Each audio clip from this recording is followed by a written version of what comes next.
Kag sa good vibes, whale shark o kun butanding spotted sa baybayon sa Negros Oriental. Yaring report. Sa video nga kuha ni Richie Fernandez, makita ang butanding o kun whale shark sa Bulado Port sa Gihungan City sa Negros Oriental. Istorya ni Richie, December 27, kuha ang ining video.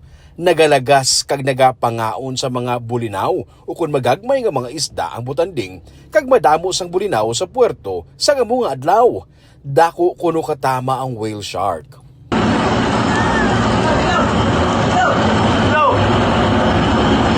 Kahapon, nagpagawa sang advisory ang PIO sa Gihungan City nga nagapahibalo sa publiko nga hindi pagtandugon o kung pagsabaron ang mga butanding nga makitaan sa baybayon ilabi na sa barangay McKinley.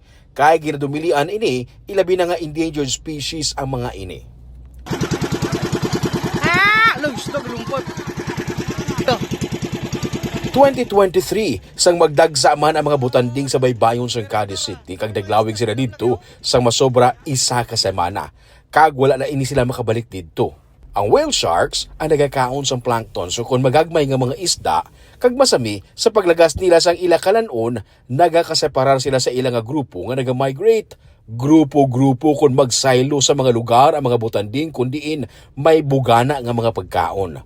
Ginakabig na sila nga endangered species, bangod nagagamay nga nagagamay ang ilang populasyon bangod sang hunting, nagakaigo sila sang sakayan, nagakasagop sa mga nets kag bangod sang climate change.